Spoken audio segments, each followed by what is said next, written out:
Good afternoon. यदि आपके दिल से निकली हुई ये बात है, आपका गहरा सपना है, तो इसको कभी कॉम्प्रोमाइज मत करिए। And always write in bold letters कि मुझे ये काम करना है, मुझे इसको पाना है, मुझे इसको हासिल करके ही दम लेना है। जब आपके दिमाग में ये बैठ जाएगा तो आपकी सबसे इंपॉर्टेंट चीज होगी। मुझे अचानक फिर से एक घटना याद आई। एक बार एक स्टूडेंट, बहुत सीरियस स्टूडेंट था, पढ़ाई कर रहा था, 1 महीने पहले एग्जाम से पहले मिलने आया, रो रहा था और बड़ा फ्रस्ट्रेटेड दिख रहा था। बोला सर, मैंने क्या, क्यों आया, क्या हुआ? बोला सर मैं आपसे आखिरी बार मिलने आया हूँ। मैं घबरा गया कि आखिरी वक्त से क्या मतलब है तुम्हारा?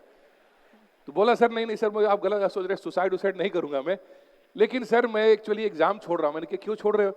कहते सर एक्चुअली मुझे पता चल गया कि मैं आईएएस नहीं बन सकता। मैंने कहा कैसे पता चल गया तुमको? सपना देखा, भविष्यवाणी हुई, ज्योतिषी के पास गया, कैसे पता चला कि सपना कि तुम नहीं बनोगे? बोला सर ऐसा कुछ भी नहीं है, एक्चुअली क्या है कि मेरा एक बहुत जिगरी दोस्त है, वो भी साथ में बैठ के तैयारी कर रहा है। एक दिन उसने अचानक मुझे बोला कि तुम प्री मेंस तो पास हो जाओगे, इंटरव्यू नहीं कर पाओगे क्योंकि तुम्हारी शक्ल आईएएस जैसी नहीं है। कह रहा जिस दिन से उसने ये कहा है, रोज मैं आईने के सामने जाके खड़ा होता हूँ और सोच रहा होता हूँ कि मेरी शक्ल तो आईएएस जैसी है ही नहीं। तो मैं तो बेकार है पढ़ना, और 1 महीना हो गया ना तो मैं ढंग से खाना खाया हूँ ना सोया हूँ, और रोज ये सोचते रहता हूँ मेरा तो होगा ही नहीं। तो अब मैं पढ़ ही नहीं सकता सर, मन ही नहीं कर रहा, तो मैं वापस जा रहा हूँ। अब मैंने सोचा कि यदि मैं, अब ये चुनौती आ गई सक्सेस गुरु के पास कि मैं इसको क्या बोलूँ। सोचा कि भाई नहीं, तुमको दोस्त गलत बोल रहा है, ऐसे नहीं बोलना चाहिए था, ये सब करें। मैंने कहा नहीं, मैंने ऐसा कुछ नहीं कहा। मैंने अचानक पूछा अच्छा तुम बताओ तुम बनना क्या चाहते हो? बोला सर मैं आईपीएस बनना चाहता हूँ। मैंने कहा करेक्ट, तुम्हारा दोस्त बिल्कुल सही कह रहा है, तुम्हारी शक्ल आईएएस जैसी नहीं है, आईपीएस जैसी है। तुम्हारी शक्ल जो आईपीएस जैसी है, तुम्हारी जो शक्ल है वो आईपीएस जैसी है। ये जैसे ही मैंने उसको कहा, एकदम मुस्कुराने लगा, एकदम आंसू से पोंछ करके रेडी। क्या सर सच? बिल्कुल सच।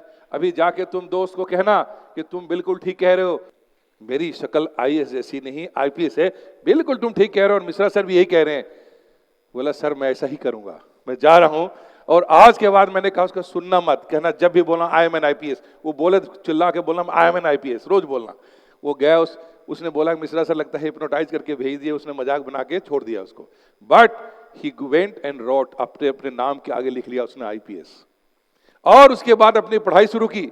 आपको जान के हैरानी होगी कि वो लड़का उसी साल आईपीएस बन गया। He became IPS same year. और जो दोस्त उसका मजाक बना रहा था वो आज तक प्रीलिमिनरी क्वालिफाई नहीं कर पाया। इसलिए इसका ध्यान दिलाया कि हो सकता है आपके चाचा, ताऊ, मामा, मामी कोई भी एग्जाम पहले दिए हो आईएएस का, जैसे बोलोगे कह रहे मेरा तो हुआ नहीं, तुम्हारा कहां से होगा? आपको कहेगा कि जरा सपना मत देखो, कुछ जमीन पे आ जाओ, बिल्कुल नहीं। नेक्स्ट थोड़ी सी चर्चा हम करते हैं व्हाई, क्योंकि ये बड़ा फेवरेट क्वेश्चन है यूपीएससी का, कि जब भी कोई कैंडिडेट जाता है तो उसको पूछता है कि भाई why do you want to become IAS. आमतौर पे कई बार कैंडिडेट लड़खड़ा जाते हैं, सोचते हैं कि क्या बोले ना जवाब दे। कोई कहता है सर ये पिताजी का सपना था। अब यूपीएससी कह सकती है भाई पिताजी ने अपना सपना बदल दिया तो क्या करोगे? भाई अब सपना तो हर माँ बाप का तो सपना होता है कि बेटा बच्ची कुछ करे, लेकिन जब तक वो सपना अपना नहीं बनेगा तब तक जो उस सपने की कोई कीमत नहीं, उसका कोई वैल्यू नहीं। This dream must be your dream, और इसके लिए आपके अपने दिमाग में एक जुनून होना चाहिए, कुछ आंसर चाहिए रोज कि आप सिविल सर्विसेज की संघर्ष, कठिन परिश्रम जिसकी हम चर्चा कर रहे थे, क्यों करने जा रहे हैं। आज आपके बहुत सारे दोस्त जो हैं होली, दिवाली, ईद मना रहे होंगे, आपका मजाक बनाएंगे, अरे तुम कहां किताब लेके बैठे रहते हो, आंख फोड़ते रहते हो। लेकिन जब आप वही कल एक दिन कहेंगे कि मुझे पक्का पता था कि तुम्हारा हो जाएगा, वही लोग आपको एक दिन कहेंगे कि जानता है, वही आपको एक दिन आपका विजिटिंग कार्ड लोग को दिखाई देगा कि ये मेरे साथ थोड़ा नालायक था लेकिन निकल गया, पता नहीं किस्मत अच्छा होगा। ठीक है, लेकिन आपके ये जुनून जो है, देखना ये है कि आज आप मौज मस्ती में टाइम निकालने वाले हैं या फिर जिंदगी जब खुद भी मस्ती में करने वाले और दुनिया को भी कराने वाले हैं। That is very important. एक करियर का टाइम है, 1 2 साल 3 की मेहनत बनती है। आपको इस पे जुनून होना चाहिए कि मुझे इसको पूरा करना है। एक चीज को 4 बार पढ़ना ज्यादा समझदारी है, 4 किताबें एक बार पढ़ के कंफ्यूज करने का कोई मीनिंग नहीं।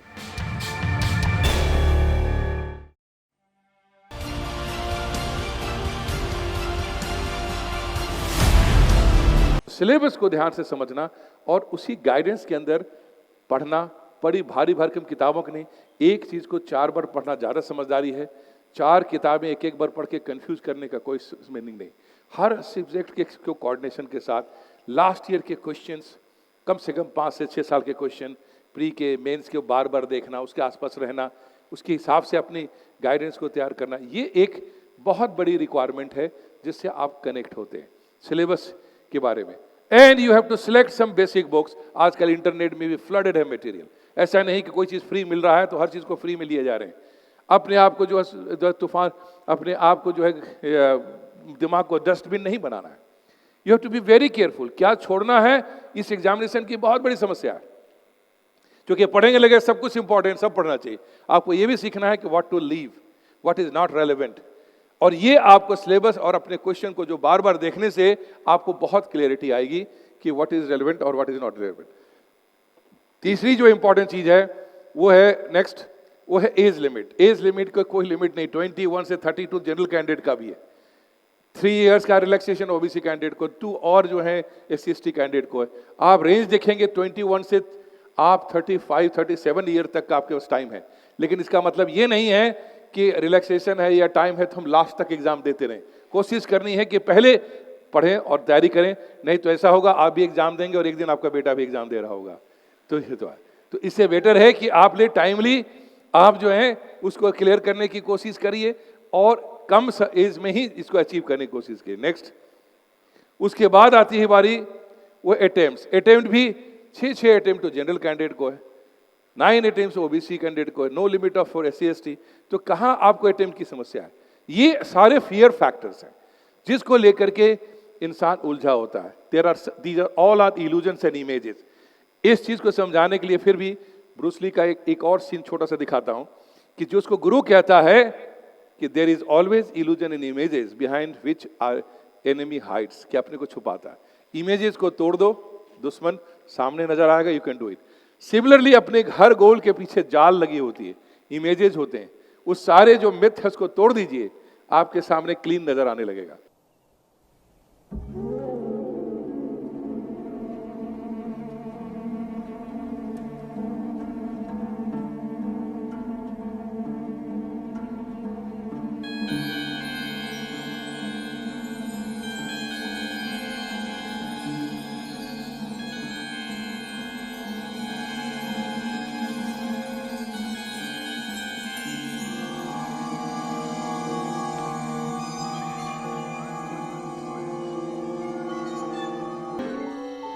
Remember, the enemy has only images and illusions, behind which he hides his true motives. Destroy the image, and you will break the enemy.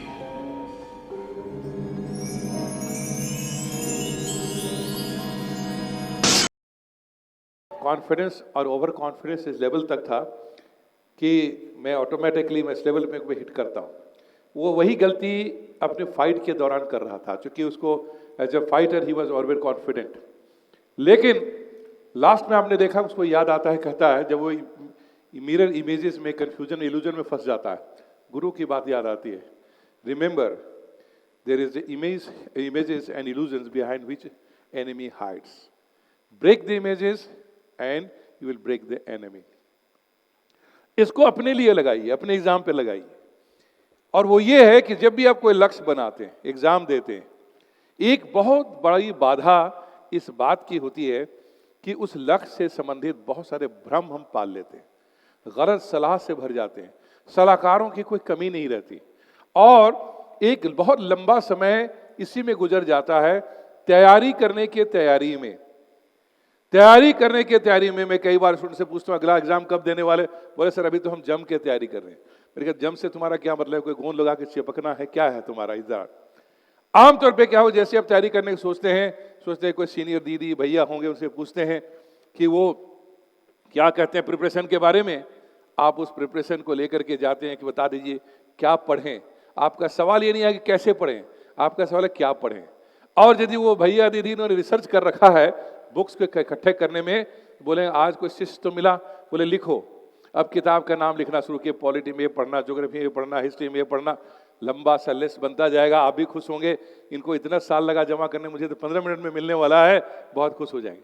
पर थोड़े देर के बाद आपका टेंशन बढ़ जाएगा कि यदि इतना पढ़ने के बाद इनका नहीं हुआ तो मेरा क्या होने वाला है। फिर ये भी मन में आएगा यदि इतना नहीं हुआ तो नहीं क्या होने वाला है। और दूसरी चीज है कि आखिर हुआ क्यों नहीं, कंफ्यूजन में फिर भी बुक स्टॉल में जाओगे, बुक सेलर के पास जाओगे, बुक सेलर को बोलोगे भैया ये किताब दे दो, मैं बस IAS बनना चाहता हूँ और पहले अटेम्प्ट में टॉप करना चाहता हूँ। अब बुक सेलर वो कहेगा कहाँ से ले आए तुम लिस्ट, जो है लो मैं दूसरा लिस्ट देता हूँ, इस बार के जो टॉपर हैं उनका लिस्ट है, वो पढ़े तब टॉप किए। अब आप फंस गए, इतना मेहनत करके सीनियर से लेके आया और अब किताब दुकान वाला कह रहा है जो टॉपर है वो ये पढ़े थे। आप अपने पॉकेट चेक करोगे, कहे जो भी कोई बात नहीं भैया तुम दोनों दे दो। एक मोटरी जो है सीनियर जो दिया है उसके लिए, और दूसरा मोटरी किताब का जो बुक सेलर बता रहा है। पता चला बहुत समय तक, कई महीने नहीं, कई बार कई कई साल स्टूडेंट को इसका नोट, इसका मटेरियल, उसका टॉपर, उसका कोचिंग का करते करते करते पूरी लाइब्रेरी अपने सजा ली। इसी को कहते हैं तैयारी करने के तैयारी में कई साल जुड़ गए, मेहनत कर गए। और एक दिन फिर महसूस हुआ कि भाई इतना तो पढ़ा जाएगा नहीं, तो क्या करें, अगरबत्ती निकालिए, भगवान अब तुम ही बचा सकते हो, या किसी ज्योतिषी के पास चले गए, या कुछ अंगूठी पहनना शुरू कर दिया एक्स्ट्रा। ये सारी चीजें इसलिए हो रही हैं क्योंकि इल्यूजन में पढ़ करके सही रास्ते ना चल के बेवजह के हम मेहनत के जाल में फंस गए। 30-32 साल का जो सफर है वो एक ऐसा सफर है जिसमें ये मनुष्य के जीवन में जो पोटेंशियल आपको दिया गया है, जो ब्रेन में ताकत दी गई है, उस ताकत को इस्तेमाल करने का एक बहुत बड़ा अवसर है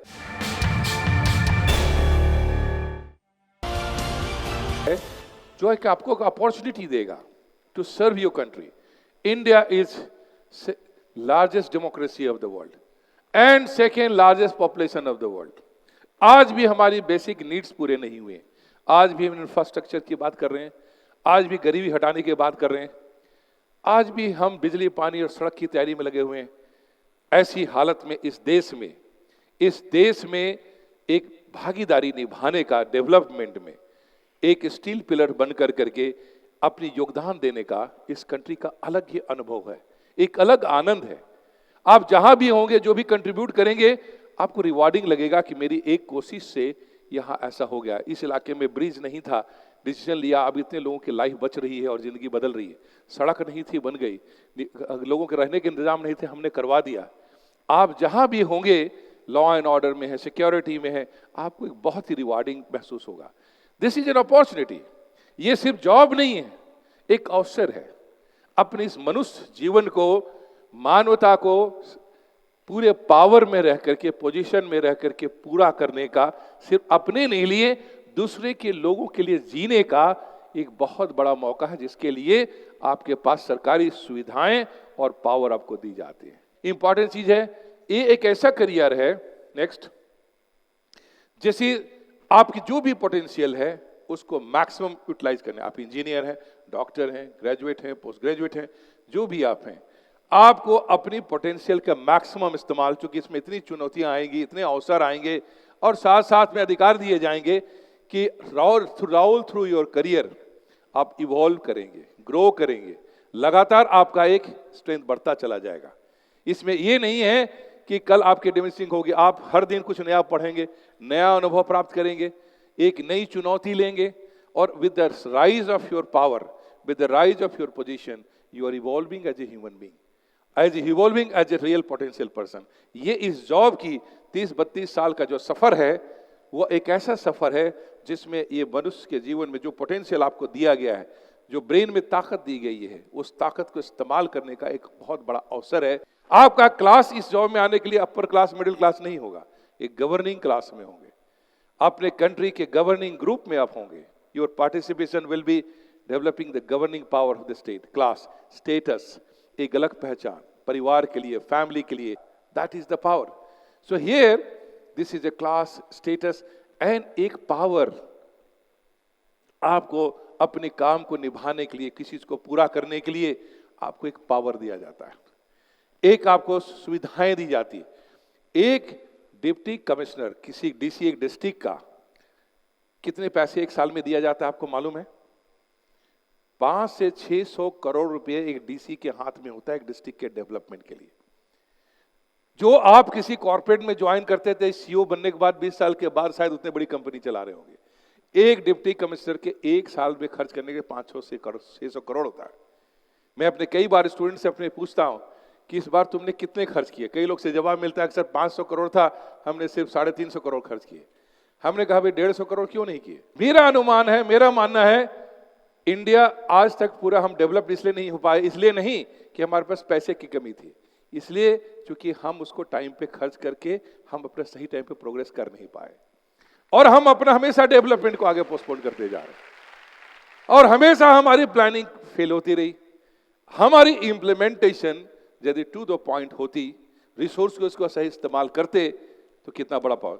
आज अब जब इस जॉब में जाएंगे और आप इस भावना से जाएंगे कि जो भी रिसोर्सेज मुझे दिया जाएगा उसका मैक्सिमम यूटिलाइजेशन करूंगा, और जो टारगेट दिया जाएगा उसको मैं पूरा करूंगा, तो आप सोचिए कितना रिवार्डिंग और कितना सुखद आनंद आपको होगा कि मैंने इस इलाके में इतना डेवलपमेंट अपने कार्यकाल में कर दिया।